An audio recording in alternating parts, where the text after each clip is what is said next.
na pag umuwi tayo, naalala niyo nung of course, nung umalis ka ng Pilipinas, malungkot ka, di ba? Namimiss mo. Pero yung goal mo, yung excitement mo na magsisikap ako para sa pamilya ko, Tama. yun yung recharge. Kasi kung ganun laging ginagawa mo, palagay ko hindi ka mapapall into kung saan mang vices or, Tama. di ba, pambababae or...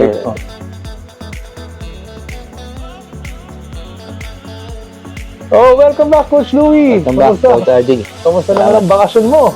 Ayos naman, okay naman. Okay Good naman. break. Di ba? Oo, sarap, no? Oo. Kahit nga ako, kapag-refresh talaga ako. So, ngayon, siguro, share natin yung experience natin sa mga viewers natin. Tama. Ano bang mga benepisyo na nakuha natin sa pag-uwi? Pag-uwi, oo. Diba? Bakit tayo umuwi ng madalas? Oo, di ba? Oo. Di ba? So, very, sa mga OFW na katulad natin, di ba? Ano ba yung mga health benefits, mental health benefits, di ba? Oo. So, pag-usapan natin, Coach Louie, simulan na natin to. Mga kababayan, kwentuhan tayo. Okay. Alright. Coach Louie. So, again, Coach Louie, kamusta yung bakasyon mo? Ilang days ba yung bakasyon mo sa Pilipinas? Actually, 2 weeks lang sanang bakasyon ko. Kaya lang, parang bitin. In-extend ako ng misis ko ng another 1 week. Oo nga, di ba yan ang kagandahan sa trabaho natin as freelancer? Diba? Oo. Wala tayong iniisip na amo na ano sa atin. Nakakauwi tayo, di ba? Anytime na yun lang, pamasahe. Oh, yun lang. Yun ang Saka issue budget. natin, di ba? Yung di ba? Sa pag-uwi. Tsaka alam mo naman, di ba, yung gastos ng balikbayan pag umuwi ng Pilipinas, siyempre, everybody's expecting na, oh, libre! Tama. Di ba? Libre, di ba? So, si Coach Lou, yung mga kababayan, kababalik lang. Siguro, 2 days ago, di ba? 2 days ago. 2 days ago. Ako naman, Ilang days ka? Ilang days ago pa, di ba? 22, siguro mga 10 days ago na. 10 days ago. Nakabalik. Pero 4 weeks bang? At 2 weeks and a half? Ano ko, yung bakasyon ko, 26 days. Oh, haba-haba pala. Mahaba-haba. Talagang nakapag-refresh. So, yan, sarap Sulit, ng pakiramdam, di ba? Yung, sarap na kumain doon. ready tayo ulit to grind. Oo, yun ang pinaka-importante. Oo, di ba? Yun yung, Recharge inspirasyon. tayo. Di ba?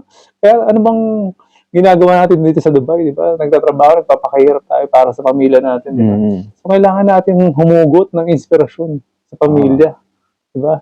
Yan ang purpose ng pamilya natin. Sila nagbibigay ng inspirasyon sa atin. Tama. At Diba? saka, hindi lang tayo yung puro trabaho lang ng trabaho. Diba? Anyway, pag-usapan na rin natin, Coach Louie, di ba? Yung, ano ba yung mga pinagdadaan ng mga OFW rito? Ayan, importante yan. Nakatulad natin. Maraming mga nanonood dyan. Di ba? Nakatulad natin na may pamilya, pero nag-iisa tayo dito. Oo. Di ba? Sabi ko nga, madalas sa misis ko, talagang yung ang hirap na nag-iisa, di ba? Yung wala kang although may kapatid ako rito, pero siyempre, since may sarili kami, kanya-kanya kaming trabaho, busy siya, busy ako, magkalayo pa kami, hindi man kami nagkikita, di ba? So talagang lahat ng paraan gagawin mo para lumipas ang oras na hindi ka nabubuang. To keep you busy. Oo, di ba? And inspired. Oo. So, siguro simulan natin doon, Coach Louie. Ano ba yung mga pinagdadaanan natin? Oo. Mental issues, diba? Real talk lang. Tapos, ano yung mga benepisyo na nagagawa nung pag-uwi natin? Yung pag-uwi natin sa Pilipinas. Yun nga, sabi nga, di ba, nare-refresh tayo para tayong bagong charge. Oo, bagong charge. Bagong charge, di ba? Ikaw, Coach Louie, kapag andito ka, di ba? Ano ba yung mga nararanasan mo na, di ba, yung dati nasabi mo na, nagkaroon ka ng, di ba? Yung parang depression. Midlife crisis. Midlife crisis, di ba? Pero actually, nangyayari yun sa lahat ng tao, lalo na sa mga, yung midlife crisis kasi parang sinasabi, hindi gaanong napapansin ba? Lalo na sa mga lalaki, ini-ignore to. Tama ka doon, Coach Louie. Di ba, ang mga lalaki medyo mataas ang defense wall natin. Oo, laging ganun. Hindi tayo masyadong, mechanism natin. tayo, parang feeling strong tayo. Lagi natin pakita yung mga weaknesses natin, di ba? Tama. Tama yung sinabi mo na yan. So, importante na magre-recharge ka. Actually, di ba, kaya nga tayo nandirito. Kasi nga, ang inspirasyon natin para sa ating pamilya. Di ba? So, yung pag-uwi ay parang na-recharge ka kasi nakita mo yung pamilya mo, yung nalimutan mo lahat ng problema eh. Di ba? Tama. Sa totoo lang, Coach Louie, lahat tayo, tama, dumadaan sa ganyan, tayong mga OFW. Kahit na ultimong ako na lagi kong sinasabi na I have the perfect mental health, hindi talaga perfect, ha? Talagang, kasi dadaan ka sa kalungkutan eh. Oo, diba? Yung mag-isa ka dito, nagtatrabaho, yung pamilya mo nasa Pilipinas. Diba? So, dadaan ka sa kalungkutan. Ngayon, nasa sa'yo yan kung paano mo babawiin yung sarili mo, di ba? Handle yung mga... Di ba, ano ba yung mga technique na ginagawa mo, Coach Louie? Ulitin lang natin, di ba, na-discuss na natin to before. Di ba? Yung oras mo, saan mo ba nilalagay kapag nandito ka, mag-isa ka? Mag-isa, di ba? I keep myself busy, di ba? So, di ba, sabi mo, nag-aral ka? Nag-aral, kailangan yung mental mo dapat. Actually, kasi tayo, lalo na at my age, no? Siguro, ikaw din, di ba? Oo nga. Pag may naisip ka, lalo na pag mga problema, lalo na actually, dumarating to sa madaling araw, pagising mo, yung umaga, di ba? Kasi during the day, busy tayo, hindi naman natin iisip yun, di ba? Alam mo, Coach Louie, parang normal, di ba? Yung pag bagong balik ka, parang itong feeling na to nare-refresh to. Oo, di ba? Miss ko yung pamilya ko, ba't ba ako bumalik? Oo. Ngayon, gagawa ka ngayon ng paraan. Parang ako, the past few days, Coach Louie, di pa rin busy, wala pang mga kliyente. So, wala pang ginagawa. Ang ginawa ko talaga, nagpaka-busy ako. Itong ating project na kwentuhang kalusugan. Kalusugan, diba? bago yung ang ganda ng t-shirt mo, Coach Louie, di ba? Yung aming pong mercs, lumalabas na ang aming mga uniforme. Supportahan nyo kami para dumami pa. Apo. So yun nga, ang ginawa ko, nag-devote ako ng time dito sa ating project na YouTube channel. Nag-edit, nag-aral, nag-social media, nag-promote. Tapos, siyempre, yung exercise, na number 1 tool ko for depression, nandun pa rin. Talagang nagpaka-gym rat ako ulit, 3 hours, kasi ang laki din ng tinaba ko. At nag-fasting ka ngayon, di ba? Oo, naka-fast ako. Actually, yun nga, nag-vlog din ako ng 81 hours fast ko, pagbalik ko, di ba? Dahil nga, sobrang saya doon. Sobrang saya kasi kumakain. Or, siyempre, may konting alcohol dyan, mga toxins. Gusto kong i-release lahat. So, yun, ang ginawa ko, Coach Louie, the past 10 days nandito ako, BBC, di ba? Yun, nag-devote ako ng time towards yung more knowledge, learning. Yung pinaka-importante, make yourself busy. Ang ganda ng ating, di ba, yung diversion. Hindi negative, di ba, yung more knowledge. Ako nga, ginawa ko, nag-start ako ng libro. Nag-start akong magbasa ng isang libro. Ngayon, tinatapos ko yung book. Tapos, mga extra time, kaysa mag-isip ko pa ng masama, ginawa ko kung anong dapat gawin. Nag-edit ako ng mga videos. Productive, di ba? Tapos nag-ano ako, post ako ng post, social media, lahat. Tapos nag-text ako ng mga clients ko, yung mga old clients, ganyan. Productive yung ginawa ko kaysa mag-isip ka ng masama. Isip ka. Kasi pag nag-start ka na mag-isip sa pamilya mo, tapos malulungkot ka. Ayun, yung brain mo, kung saan-saan na nakapupunta di ba? Lalo na nga yung bagong balik, di ba? Na-experience mo ba yan? Totoo. Di ba yung pag bumalik ka rito, parang nare-refresh naman. Lungkot naman. Parang ka bang bagong abroad ulit. Parang ano. Pero after a few days, wala din. Sober ka na naman. Lalo na, galing tayo sa unhealthy na sa Pilipinas, siyempre kain ng kain. Pagbalik ko rito, once na na-detox na ako, gumaganda na ulit yung mental health. Actually, coach, ibigyan natin ng diin yan. Importante yan. Kasi, for sure, hindi lang naman tayo, yung mga umuuwi, mga babae o lalaki, siyempre lahat ng pagkain na gusto mo doon, handaan dito, handaan doon, going out, sa kain sa labas, di ba? Yung pagbalik, dapat isa na tuunan na natin, yung paglilinis ng pagkain. Very important yun. Kasi pag maayos na yung pagkain mo, yung brain mo magkiklik din, maging malilinis din. Very much connected po yung ating nutrisyon sa ating mental health. Pero, mirang nutrisyon, for sure, pati exercise. Of course. Movement, di ba? Kaya nga, sabi ko nga, pagdating ko rito, medyo para akong hinihila ng lungkot dahil the past 26 days na nasa Pilipinas ako, hindi ako nag-exercise. Kumain ako, matatamis, lahat ng mataas na, puro kanin, puro rice, puro carbs, ganyan, unhealthy food, di ba? So, that's why, naramdaman ko rin siya. Although, nabawi naman siya nung saya. Di ba? Sabi ko, isa sa mga pillars of health is yung relaxation, di ba? Relaxation natin. Di ba yung love is medicine, dahil nakasama mo yung pamilya mo, di ba? Yung mga yakap nila, yan, malaking bagay sa kalusugan natin yan, di ba? Mental health din. Yan minsan ang na-underestimate ng ating mga kababayan o yung mga OFW. Na minsan naiisip ko, may mga nakakausap, may mga kasama tayo sa industry. No? Tatanungin ko, kailan ka huling umuwi? 3 years, 4 years. Hindi mo, parang hindi ka nakilala ng mga. Ako nga, 6 months pa lang. Parang hindi na ako mapaali dito sa Dubai, di ba? Kasi siyempre, namimiss mo yung pamilya mo, di ba? Kaya din ako, Coach Louie.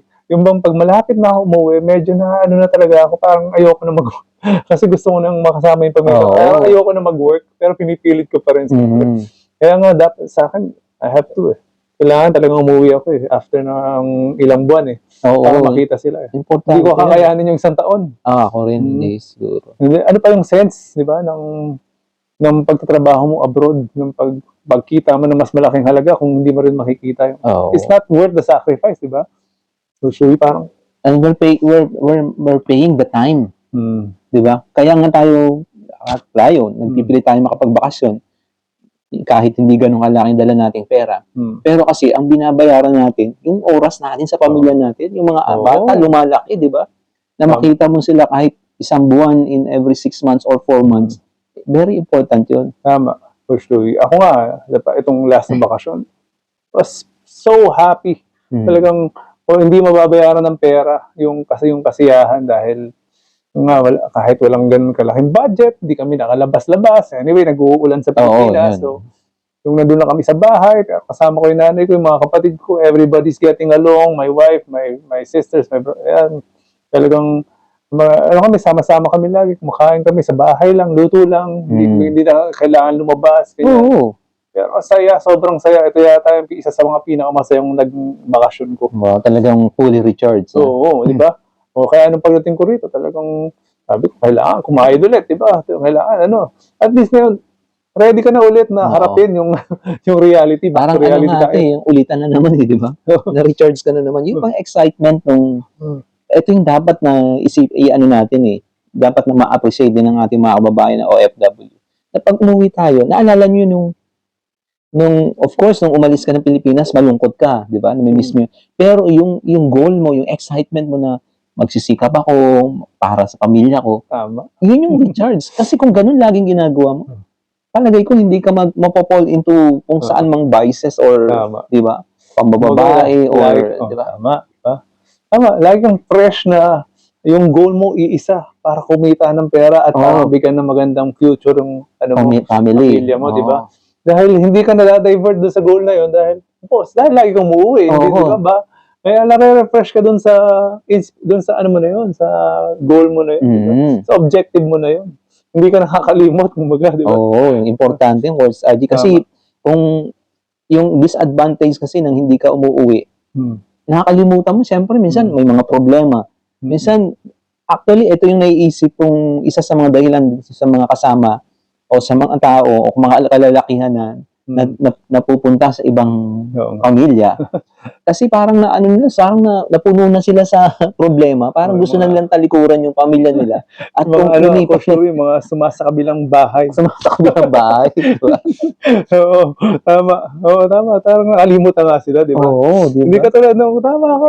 Ang ganda ng analogy mo na parang ang laging first-timer na nag-a-abroad, na ang pinaka-goal mo lang is kumita ng pera at bigyan ng mas magandang future yung ano mo. Laging kang first-timer, bawat balik dito. Diba? Tama yung ganda ng analogy mo na yan. Kasi minsan ang nangyayari din, ito yung tingnan natin yung tunay na sitwasyon. Kaya marami sa ating mga kababayan ang hindi umuwi kasi iniisip nila, wala pang ipon. Tama. May takot sila. Oo, na after 2 years na lang ako uwi. Pero yung ipon na yun, hindi naman ganun ba talaga kalaking kikitain nyo? Yung 1 month na pag-uwi nyo, importante yun sa ating mga mahal sa buhay. Lalo na sa ating mga anak na lumalaki. Di ba? Sa asawa natin, di ba? Oo, tsaka yung asawa natin, sa totoo lang, hindi lamang yung mga anak yung nakita natin. Yung misis natin o yung husband nyo, na-recharge din yun. Na-recharge din. Di ba? Kasi kasama ka, nakita ka. Ganda ng message mo na yun. Di ba? Hindi lang tayo ang nagre-recharge, pati sila, pati yung pamilya natin. Di ba? Totoo. Oo, totoo. Ang tindi ng pagmamahalan pagkatapos at saka yung talagang tama, na-recharge. Fully recharge. Hindi lang tayong na-recharge, sila din na-recharge, di ba? Kasi talagang mararamdaman mo rin pag yung medyo tumatagal ka na dito, yung mga asawa natin, nagtatabang depress na rin nalulungkot na sila. Nalulungkot sila, tao din yan, di ba? Oo, na umuwi ka na, ganyan, talagang nalulungkot na. Pati sa mga bata, parang, siyempre, ang dami nilang trabaho sa mga bata, di ba? So, parang, naubusan na sila ng inspirasyon sa pag-alaga sa mga bata. Oo, di ba? Anong sense? Magkakahiwa-hiwalay naman tayo. Pero pag once na pag-umuwi ka, tapos kita mo, fresh na naman. At saka yung, diba? Siguro coach, yung 1 month or sabihin ng 15 days na mabigyan mo ng break yung misis mo, yung mapasaya mo siya, di ba? Eh, importante yun, di ba? Na nag-uusap kayo, lumabas kayo. Kasi minsan, sa abroad, siyempre, pag, lalo na yun, kagaya, misis mo, misis ko rin, sobrang busy din sila. Nawala na yung time ng communication eh, di ba? Minsan, parang, iba pa rin yung nag-uusap tayo ng ganito kaysa yung distance relationship na nag-uusap kayo through, di ba? Video call. Video calls, di ba? Totoo lang, Coach Louie.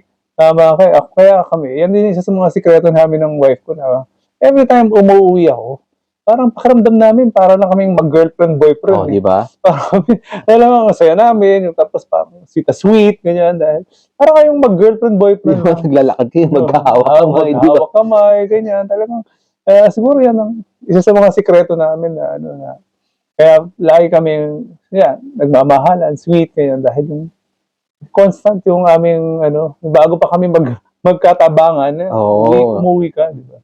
Saka yun, bumalik tayo doon sa sinasabi mo kanina, yung mga iba natatakot dahil wala silang ipon. You don't have to please everyone. Pag umuwi ka, pamilya mo lang, kailangan mong i-pray. Please, yung direct family, nanay mo, hindi naman sila kailangan gastusan talaga para ma-please sila, di ba? Importante, magkasama-sama lang kayo, kumain kayo, ganun lang. Kami, nung last na bakasyon ko, ito yata yung pinakatipid na bakasyon ko. Di ba? Pero sobrang saya, pinakamasayang bakasyon para sa akin. Actually, Coach Aji, gusto ko lang bigyan ng diin yung sinabi mo. Yung, hindi natin kailangan i-please yung mga kamag-anak natin, di ba? Meron na tayong sariling pamilya na dapat nating pagtuunan ng pansin, di ba?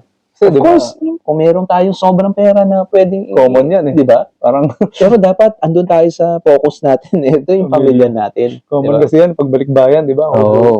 Common yan, yung pagbalik bayan. Uy, libre, palibre lahat, di ba? Parang buong barangay, kailangan, libre mo, di ba?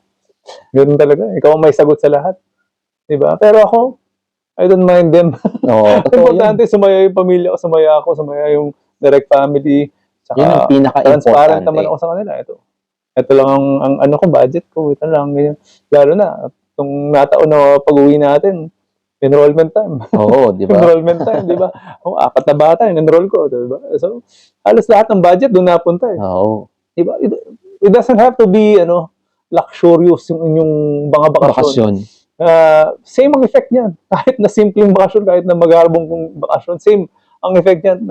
Nare-recharge bawat isa sa inyo. Bawat pamilya, di ba? So, yan. Mental health-wise, Coach Louie, di ba? Napakasarap ng pakiramdam, di ba? Naka-improve na mental health. Yan. So, saka yung mga stress mo na talagang mababawasan o nawawala, di ba? Pag nakita mo yung pamilya mo, kasi minsan, pag trabaho ka ng trabaho, tapos, eto yung totoong nangyayari, may mga problema dumarating sa pamilya natin, may sakit. Tayo, na-stress din tayo dito, di ba? So, dapat, huwag nyung payagan yung sarili nyo na mapuno yung sarili nyo sa mga problema. So, yung pag-uwi natin, kaya tayo umuwi, para ma-recharge tayo, ma-refresh tayo, at hindi lang tayo, pati yung buong pamilya.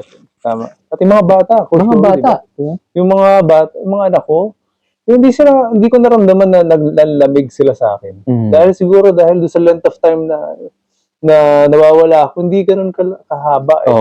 Diba? Totoo. Laging nare-refresh eh. Saka pag nandun ako talagang, pinupuno ko sila ng pagmamahal. Talagang, yung kahit na yung bunso ko na masasabi kong, kasi nag-abroad ako nung baby siya, 2 months old.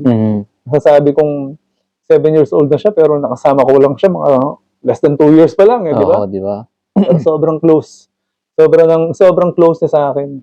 Dahil talagang, pag nandun naman ako, talagang punong-puno siya ng pagmamahal sa akin. Hanggang sa hanggang sa, kahit umalis ako, ganyan, talagang, Daddy, I love you. Talagang, talaga siya. Diba? Yan ang importansya po ng pag-uwi sa mga OFW natin dyan, mga kababayan, di ba? Kaya sa December, magkita-kita tayo ulit. Tayo ulit sa Pilipinas. Sa Pilipinas. Yun nga. At saka, okay lang po na kumain na masama. Sabi ko, hindi naman tayo dogmatic. Di ba? Kung saglit lang naman yan, nandyan tayo sa Pilipinas. Yan. Sabi nila, ang may iba pang purpose ang pagkain. Ang isa pang purpose nito is connection. It serves as connection, di ba, to people. Hindi lang siya energy, di ba? Hindi lang siya source of energy, hindi lang siya calories ang pagkain. It's a form of connection to people, especially sa Pilipinas. Tayo, napakahilig natin kumain, di ba? Sa mga Pilipino, mga kababayan natin. So, Ayan, it's a form of connection. Kaya nung nandun ako, I don't mind kung ganito kinain ko, unhealthy, ganyan. As long as makabalik tayo, pagdating dun sa ano, alam natin, ito lang, hanggang dyan lang yan, okay, mga alcohol na yan, okay. Ayan, may mga ano tayo, rebounds, na ginagawa sa katawan natin. Yan, balik tayo sa exercise. Ayan. Pero maraming good effect din yan, Coach Louie, di ba? Oo, Sa, totoo. kahit na sabi mo na puro unhealthy yung kinain mo ron, may mga nabawi naman yan ng isang pillar of health natin na happiness. Happiness. Diba? Yung happiness, mas ginawa ka namang healthy niyan. Diba? Kahit na kumain ka niyan, or sometimes pizza and beer can be healthy. Healthy, that's true. Kapag it depends on the purpose of that food, diba? Kung connection ng purpose niyan, di ganda niyan. So, saka yung nga, pagdating nyo dito, ayusin nyo na yung pagkain nyo. Dahil sabi nga namin, mental health is connected to your nutrition and your movement. Ha? Marami na tayong mga researches na nagsasabi na maganda yung exercise sa mental health. Diba?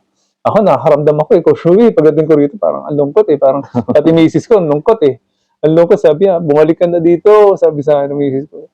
Sabi ko, paano yung mga utang? Paano yung mga bayarin? Sabi ko, diba? So, kaya, nung nakapag-exercise na ako, nakapag-diet na ako, one day na ulit yung pakiramdam ko.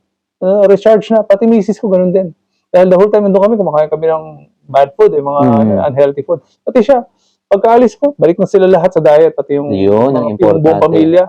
Tsaka misis ko, nakita ko, nasa CCTV, nag-exercise na ulit. Bumalik ko sa exercise. Ngayon, okay na ulit yung pakiramdam niya. Hindi na siya yung gano'n. Tsaka, devoted mom na naman yan. Naghahatid sundo, kahit pagod, kahit na stress siya sa trabaho niya. Mas stressful ang trabaho niya. 4 na bata. Diba? Hatid sundo dyan. Paligo, linis, solo Solong wife ko, pero nasusustain niya lahat ng stress na to dahil healthy siya. Diba? Totoo. So, yung 1 month na pag-stay ko ron, additional health din sa mental health na yun. Diba? At saka yun, yung totoo din, parang gumaang din sa yung pakiramdam nila kasi may katulong sila doon, di ba? Tinulungan natin, di ba? Coach Louie, laking bagay sa kanila. Importante yun. Kasi nga, Coach Aji, gusto ko lang bigyan din ng diin na yung mga tatay na pag umuwi, yung iba, pumupunta sa mga barkada. Iwasan na natin yan, di ba? Kaya tayo umuwi para sa pamilya natin. Para maging tatay. Dapat yung number 1 na responsibility nyo is maging tatay. Dahil na-miss nyo yun Diba? Maging tatay at maging asawa. Ako, Coach Louie, allowed lang ako na makipagkita sa mga kaibigan ko once. Bawat umuwi ako, once Pero itong the past two na uwi ko, hindi ko ginamit yung one pass ko na yun. Hindi ko ginamit. Kasi sumobra yung saya ko na kasama yung pamilya ko Parang ayoko matapos di ba? Ito yung dopamine, di ba? Yung pain and pleasure, di ba? Yung ayaw mo matapos yung experience mo di ba? Kaya ako, hindi ko ginamit yung pass ko na yun. Yun ang pass ko sa miss ko. One time lang ako pwede makipagkita sa barkada. Ayun, hindi ko ginamit. Dahil nasobrahan ako ng saya kasama sila. Importante, of course, yung makita din natin yung ating mga kaibigan o kakilala. Pero yung sabi mo nga, yung wag yung sosobra, di ba? 95% of your time should be spent as a father, as a husband. Kasi yun ang inuwi mo ron, hindi naman yung pagiging pagbabarkada. Hindi as a friend, di ba? Hindi as a friend, parang Paolo Contis lang, as a friend. Di ba? So, ayan. Di ba, Coach Louie, ano pa ba ang mga benepisyo na sa tingin mo ang makukuha ng mga kapwa nating OFW sa kanilang pag-uwi? Ayun, yun nga, nabanggit na naman na natin lahat, no? Kaya natin ginagawa to. So, sana ma-inspire din yung ating mga kababayan na ma-realize nila na kailangan natin umuwi. Sabi nga ni Gary Valenciano ba yung kanta niyang babalik ka rin. Babalik ka rin. Alam mo, pag umuwi ako, gusto kong pakinggan yun. Di ba? Di ba? Tama. Ito talagang ang sarap na pakiramdam na pag umuwi ka. Sarap na pakiramdam. So, dapat ako sa aeroplano pa lang. Coach Louie, pag land pa lang ng aeroplano, parang feeling mo, napaka-importante mo na kasi balikbayan ka. Balikbayan ka, di ba? Tapos, welcome back. Mga crew, di ba? Babatiin ka, welcome back po. Sarap ng pakiramdam. Di ba? Parang special ka na tao dahil balikbayan ka. Di ba? So, sarap. Yan, mga benepisyo po. Yan, mag-refresh kayo ng inspirasyon. Yan, hindi lang sarili nyong inspirasyon ng pamilya nyo. Para ready to go na naman sila. Especially mga asawa natin, Coach Louie, di ba? Nai-stress yung mga yan sa pag-aalaga ng mga bata. Diba? Parang, siguro konti na lang, susuko na sila. Yung, Oo, ayoko diba? na. Kasi dahil sa dami na ang ginagawa nila. Responsibilities nila, di Kaya ba? kung di ka pa uuwi, no, sila ang mauunang ano sa inyo. Kaya alagaan natin ang mga misis natin Misis natin. sa pag-uwi. Tsaka tulungan sila. No, pagdating doon, kami lang, Coach Louie, napaka-busy pa rin namin. Kahit dalawa na kami nagtatrabaho sa bahay. Wala kaming katulong eh. So, 4 yung anak namin. No? So, kahit na dalawa na kami, hugas ng pinggan dito, linis dyan, nakatoka talaga. Pati, akin lahat ng mabibigat. Ganyan. Kaya tinutulungan ko na siya, pero busy pa din, di ba? What more kung wala tayo? Oo, di ba? Yun yung dapat mag-click sa pag-iisip din natin, di ba? Na yung mga misis natin ay napakabigat din ng responsibilities nila. Sobra. Siguro tayo, yung ano natin dito, yung sacrifice natin, malayo tayo, yung lungkot, di ba? Pero yung sila doble. Malayo ka na, tapos pagod pa sila. Yung mga responsible, may sakit yung anak, di ba? Solo, no? Solo nilang hinaharap yung mga yan. Iniisip ko nga, yung mga anak ko, Coach Louie, puro lalaki. Di ba? Age for, ano na yan, next, for circumcision na. Kaya sabi ko sa misis ko, sa pag-uwi ko na lang, doon na lang. Para masamahan kita. Kasi babae siya, tapos puro lalaki. Circumcision, imagine mo, anong pagdadaanan niya. Diba? Hindi normal na pinagdadaanan ng babae yun. Dapat tatay ang gumagabay sa mga bata sa pag-ganon. Diba? Hindi tayo normal na pamilya. OFW tayo, diba? Importante yun, di ba? Tama, Coach Louie. So, sa anak natin, ano rin yun, di ba? Kumbaga, big deal din rin. Big deal yan. So, dapat kailangan ko tatay ko sa ganitong, kailangan ko ang tatay, di ba? And dami na nating na-miss na, na responsibility as a father, eh. Kumbaga, kailangan bawiin natin, di ba? Lahat yun ginawa ng nanay, ng asawa natin. Kumbaga, nanay at tatay sila habang wala tayo. Tayo, trabahador lang tayo, tagapagpadala lang ng pera, di ba? Kaya pagdating mo, bawiin mo yung pagiging tatay mo. Bawiin mo yung pagiging asawa mo. Kaya kung gusto mong maayos ang pamilya mo, siguro yan ang sikreto natin, Coach Louie, no? Kaya intact ang pamilya natin. Marami yung kakilala. Most of our friends, ganito, di ba? Na buong pamilya natin. Kasi halos tayo, ganito mag-isip. Di ba? So, yan ang nakikita kong sikreto ng bawat isa sa ating magkakaibigan na kung bakit buo yung pamilya natin. Kasi yung talagang pag umuwi tayo ng Pilipinas, talagang tatay tayo, asawa tayo, hindi tayo friend, hindi lang tayo, di ba? Barkada. Actually, siguro yung isang nakikita ko ring magandang solution din dyan, instead na pumunta tayo dun sa mga kaibigan natin, why not invite your friends kung basta ang gusto mo talagang ma-meet? Invite mo sa bahay nyo, di ba? At least nandun ka lang sa... Ganun din kami pala. Sa bahay. Tsaka ako, nung last na uwi ko, the last two, na uwi ko, nagaya ng reunion yung mga pinsan ko, siyempre, kasama ko yung misis ko. So, hindi mo pa rin talaga sila mga bata lang ang naiwan sa bahay. Kasama ko yung wife ko. Pero yung barkada na labas, limit as much as possible, di ba? Saka, bigyan nyo lahat devote nyo lahat ng oras sa pamilya. Remote eh. So, paano naman kung yung mga OFW natin walang choice? Diba, after 1 year lang talaga sila pwedeng umuwi. Diba? O dapat umuwi. What of work. Yung because of work, diba? Siguro 1 year is still okay, diba? Still okay. Huwag lang yung patagalin pa ng mga kasi minsan, yun na iniisip, actually, hindi lang dito sa Middle East ang pinag-uusap natin, pati sa ibang bansa. Diba? Tama. Kung siguro single kayo, pwede. Pero kung pamilyado kayo, diba? 1 year is still okay. Pero 2 years, parang... Basta yung constant communication lang din. Yan. Ako, twice a day. Ang pagtawag ko sa misis ko sa video call. Tapos matagal yan. Mahabang usap. Tig 1 oras bawat tawag. So, kaya importante yung pa rin, communication. Kahit malayo kayo, nandiyan yung communication. Tsaka, yan, pagdating nyo doon, sa Pilipinas, gumawa kayo ng mga extra effort na pasayahin yung mga asawa nyo. Kami, talagang nagde-date kami every night, di ba? Date night. Meron kami na series, may konting beer, ganyan. Saka, ayan, talagang magano ka ng effort, may extra effort ka na pasayahin yung mga kabiyak nyo, mga asawa nyo, di ba? Importante yun. Yun yung pinaka-importante talaga. Na-recharge lang tayo. Hindi lang tayo ang na-recharge, pati yung pamilya natin. Yan. So, lahat ng to, ginagawa natin para mapanatiling buo yung pamilya natin, di ba? Yan ang pinaka-purpose natin eh. Kahit na, kasi marami ng pamilyang wawatak-watak Totoo. eh. Usually, especially yung mga pamilyang OFW. Ano yan, sa survey yan ha. Totoo yan. Ano talaga, ang taas ng percentage ng mga OFW na nagkakahiwa-hiwalay. Nagkakahiwalay. Totoo. Diba? Kung hindi mo alagaan ang pamilya mo, talaga mangyayari yan. At hindi lang doon, Coach RG, hindi lang sa mag-asawa, pati yung relationship natin sa mga anak natin. Biruin mo, napapanood natin yan sa YouTube, yung mga anak nila, wala nang galang sa kanila. Diba? Kasi nga, minsan, hindi na 2 years, 3 years, 5 years kang hindi umuwi sa pamilya. Naku, may kakilala akong ganyan, Coach Louie. 5 years na, 5 years nang hindi umuwi. Sabi nga, pagtanong ko nga sa kanya, paano yung misis mo? Ayun, inalagaan na ni kumpare. Diba? Ang sama, di ba? Parang kang pinamigay mo na talaga ang ano mo ba? Kasi minsan kaya nagsasabi ng ganun yun din, hindi naman sa dinajudge ko. Marami sang ganun. Siguro, meron na silang, siya mismo, 5 years kang natiis mo, hindi umuwi. Natiis mo, di ba? Di ba? Parang kang ano naman nun, wala ka ng pagmamahal sa pamilya mo.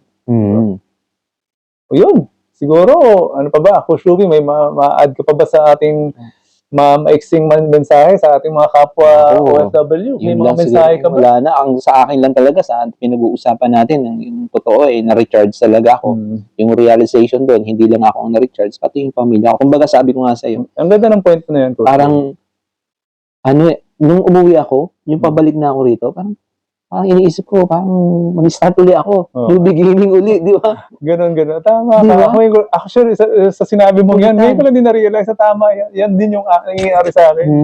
Parang first time ka nag-abroad ulit, ay, kailangan kumita ng pera. Excited ka ulit, di ba? Tama.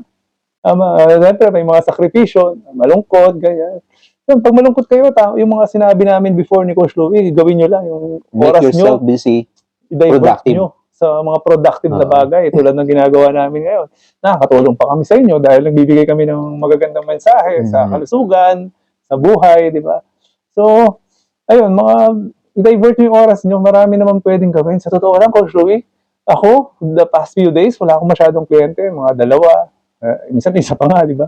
Isang araw. Pero, so much to do. Sabi ko, so little time, so much to do. Sabi ko, nagbabasa ako rito, multitasking pa rin. Nagko-convert ako dyan ng mga video, nag-edit ako dyan sa kabila, tapos ganyan. Nagbabasa ako, nanonood ako. So much to do. Daming gagawin. Napakarami. Daming pwedeng gawin na productive, ha? Mas nakaka-add up pa sa personality niyo. Kung extra knowledge, nakaka-add up sa personality, di ba? So, yun. Gawin nyo lahat para hindi kayo malungkot. Mag-exercise din pala. Mag-aral. Hindi kalimutan. Tsaka kumain ng tama pa. Gumanda rin yung pag-iisip, yung mental health. Exercise, pagkain, matulog ng maaga. Matulog ng maaga. Yung 4 pillars of health, huwag nyo kalimutan. At tsaka, yan, yung oras nyo, divert nyo sa productive, sa maganda, sa positive. So that's it. Coach Louie. Okay. Alam na tayo sa ating mga viewers. So sana po mga kababayan, yung mga kababayan nating OFW, sana may natutunan kayo, na-inspire kayo sa aming message, di ba? Sa ano ba yung naramdaman namin, nagbakasyon kami. Sana patuloy nyo kami supportahan sa aming kwentuhang kalusugan. So, don't forget to like and subscribe. And share. And comment, of course, ha? Comment nyo naman kayo pag kung anong topics pa, kung anong mga iba, ano pang mga ibang topics na gusto nyo i-discuss namin. Kung tungkol sa kalusugan ba yan, pipilitin namin sagutin. Yan. So, paalam na tayo. Alright. Okay. Bye for now. Thank you.